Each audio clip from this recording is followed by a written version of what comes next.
Agora, Bruno, vamos ao pós-manifestações. Parece que já tem gente se articulando para ir ao TSE contra os atos de Bolsonaro neste 7 de setembro, né?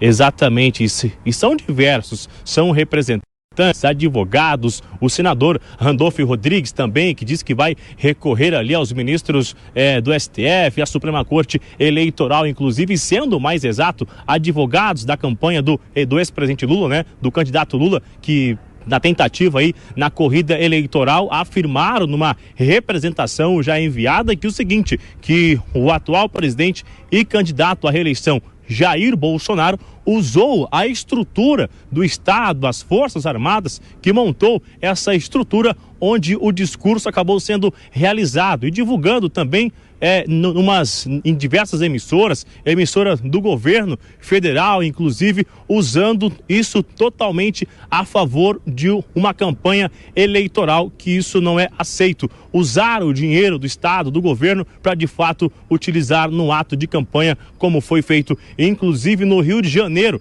O que diz essa representação, que só existia um local para fazer o discurso, e foi justamente o local que o Exército fez essa instalação, essa estrutura, e que foi feito o discurso eleitoral de campanha, o que era um gesto do 7 de setembro. Essa repercussão continua nas redes sociais. Amanhã haverá um novo evento no Congresso Nacional em relação aos 200 anos, e aí a gente vai continuar acompanhando repercussão de opositores que de fato não aceitaram o que foi feito aqui hoje na capital federal, o discurso do presidente Jair Messias Bolsonaro. Lívia. Bruno Pinheiro trazendo as informações de Brasília. Obrigada pelas atualizações e até já, Bruno. Bom trabalho para você. Vamos ouvir também os nossos comentaristas e quem chega agora para completar a nossa bancada nessa quarta-feira, para essa edição especial do Jornal Jovem Pan, com análise de tudo que acompanhamos nesse 7 de setembro, bicentenário da independência, a Cristina Grêmio, que já está aqui com a gente também. E queria te ouvir, Cris, sobre esse primeiro discurso do presidente Bolsonaro pela manhã em Brasília. À tarde ele falou no Rio de Janeiro, a gente vai mostrar também. Mas nesse discurso hoje em Brasília foram vários os pontos e queria trazer aqui um deles que o Bruno mostrou pra gente, que foi a crítica do presidente aos institutos de pesquisa. O presidente chamou o Datafolha, especialmente o Datafolha, de mentiroso e apontou o que seria uma contraposição entre o cenário desenhado nas pesquisas de intenção de voto e aquilo que se viu hoje nas ruas, porque foi uma mobilização muito grande, impressionante mesmo hoje em Brasília, né? O espaço ali disponível da esplanada dos ministérios é muito grande e nas imagens a gente acompanhou. A esplanada estava completamente tomada pelos apoiadores do presidente. Numericamente, foi muita gente. Até mais cedo a gente estava conversando nos Pingos nos Is com o nosso companheiro aqui da Jovem Pan, José Maria Trindade, o Zé que conhece muito de Brasília, e ele falava que os políticos evitam, inclusive, fazer mobilizações, comícios ali na esplanada dos ministérios, porque é um local aberto, muito grande, e é difícil de ser totalmente ocupado. Mesmo quando tem muita gente, fica a sensação, olhando para as imagens, de que é uma aglomeração pequena. Mas não, o presidente Bolsonaro convocou para a esplanada dos ministérios esse ato do 7 de setembro e houve uma ocupação muito grande desse espaço lá em Brasília. Queria sua análise, Cris, sobre esse discurso do presidente e a mobilização como um todo pela manhã lá em Brasília. Boa noite, Cris. Boa noite, Vitor, Lívia, Miguel, Rodrigo e todos que nos assistem. Olha, primeiro eu queria corrigir conforme a minha opinião. Eu não acredito que isso tenha sido uma convocação do presidente da República. É claro que quando ele fez aquele lançamento, aquele ato de lançamento de campanha no Maracanãzinho, no Rio de Janeiro, ele mencionou, será a nossa última oportunidade, vamos para a rua? Claro, ele estava ali falando para os eleitores que se deram ao trabalho de entrar num estádio e acompanhar uma cerimônia de lançamento de candidatura. Mas muito antes disso, muito antes mesmo, Vitor, coisa de meses antes, nas redes sociais, a população já se mobilizava para ir para a rua no 7 de setembro. Tinha a tônica da celebração bicentenário da independência, tinha a revolta, que já vem do ano passado, até de antes disso, mas foi a tônica das manifestações de 7 de setembro de 2021, que era: não aceitamos o nosso STF aparelhado, desrespeitando a Constituição, cometendo atos ilegais, prisões, né, inquéritos de ofício, prisões arbitrárias, de pessoas que não têm foro privilegiado, sequer deveriam estar sendo julgadas pelo STF, a revelia do Ministério Público. Não preciso ficar lembrando aqui todas as ilegalidades cometidas por vários ministros, não só um. e, mais recentemente, os arroubos especificamente do ministro Alexandre de Moraes, que já avançou em muito a linha do tolerável. E, claro, a omissão do Senado. Jamais vamos deixar de lembrar a omissão do Senado, especificamente do presidente do Senado, Rodrigo Pacheco, que não coloca em votação os mais de 40 pedidos de impeachment de ministros que desrespeitam a Constituição.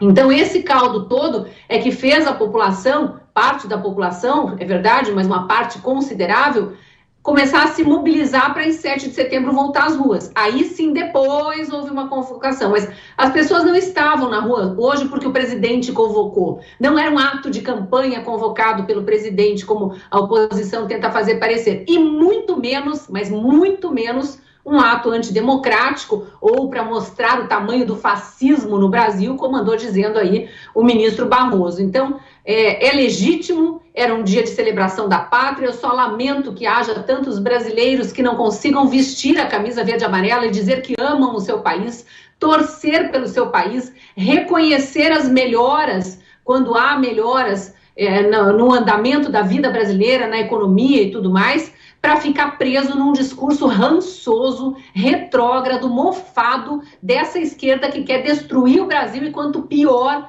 melhor para eles. E esses é que querem dizer que os atos de hoje foram antidemocráticos. Obviamente que não foram, foi mais um festival de civilidade pelo país inteiro, um grande amor à pátria, e eu tenho certeza que se Dom Pedro I tivesse condições de assistir isso, teria tido orgulho daquele grito do Ipiranga 200 anos atrás.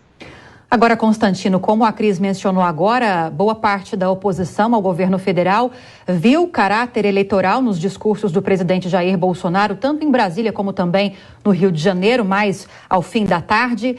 E o próprio senador Randolph Rodrigues disse que vai entrar na Justiça Eleitoral, no TSE, contra o presidente Jair Bolsonaro por ver o uso irregular da máquina pública a favor do candidato nesse período eleitoral. E a presidente do PT, Gleisi Hoffmann, disse que também vai conversar com o partido, porque viu esse caráter eleitoral nos discursos do presidente, sobre essa possibilidade de também entrar com uma ação na Justiça Eleitoral. Como você vê essas movimentações?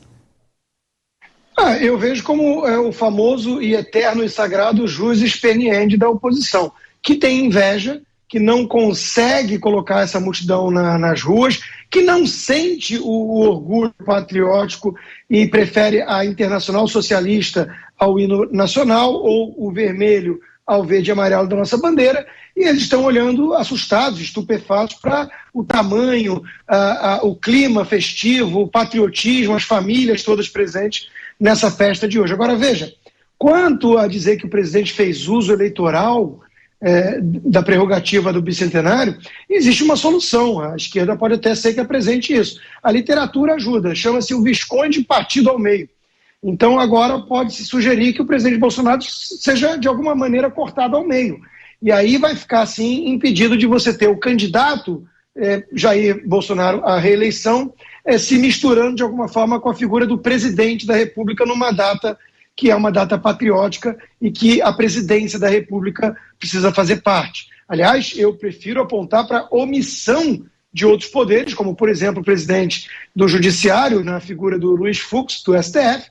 Eu acho que ali cabia estarem todos presentes nessa data festiva, principalmente em Brasília. Então, de novo, como é que você vai acusar o presidente de fazer campanha eleitoral numa data que é uma data patriótica, que une todos e que ele é o presidente da República desse país? E que cá entre nós ajudou muito, sim, a resgatar esse clima de patriotismo também.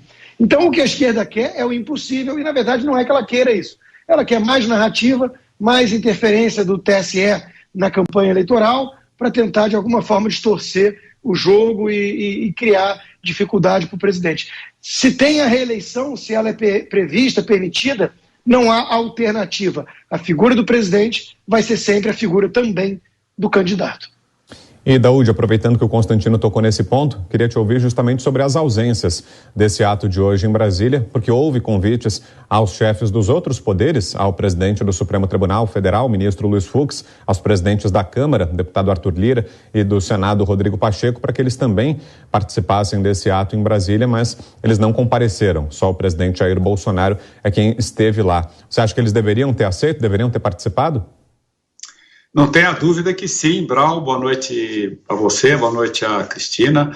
Tinha sim que estar lá, porque é uma festa comemorando os 200 anos da nossa independência. E é natural que o chefe, né, do Legislativo, do Executivo, do Judiciário estejam presentes nessa comemoração. Então, o que me chama a atenção muito, Brau, ontem até nós falávamos sobre isso, é o receio deles participarem de uma festa democrática, porque a gente sabe, né, como nós vimos nas imagens, o público clamando por patriotismo. O que o público está clamando por patriotismo? O presidente Bolsonaro, ele simplesmente citou a razão de estarmos ali, né, comemorando o 7 de setembro e pedindo uma inflexão na trajetória do país. Nós vivemos, né, 200 anos. O Brasil continua sequestrado pela corrupção, pela bandalheira. O povo brasileiro precisa de investimento em saúde, educação. O povo precisa ter o direito à cidadania. Então, era justo, né, é justo que esses chefes desses poderes estivessem ali concordando com isso. Ah, não, mas é uma manifestação política. Não é. É uma manifestação popular e que se confunde com uma manifestação política porque se faz as realizações, as coisas pela política. E é evidente, eu gostaria que alguém me contestasse e dizer que o Brasil, após 200 anos, a sua população está feliz. E por que não está feliz? É fácil de dizer. Aí surge alguém que quer mudar esse cenário e é criticado. Nós não podemos esperar mais, Brau. Não podemos. Eu acho que o Brasil tem um caminho a seguir. E o caminho a seguir é distribuir a nossa riqueza para o nosso povo, dar condições de cidadania, e isso a gente faz, evidentemente, com um projeto, e que o povo estava ali, né, representando, né, a parte da população que estava ali, representando o povo que clamava por mudanças. E o presidente Bolsonaro é o presidente que capitaliza esse sentimento popular e tem a tendência de levar esse projeto para frente.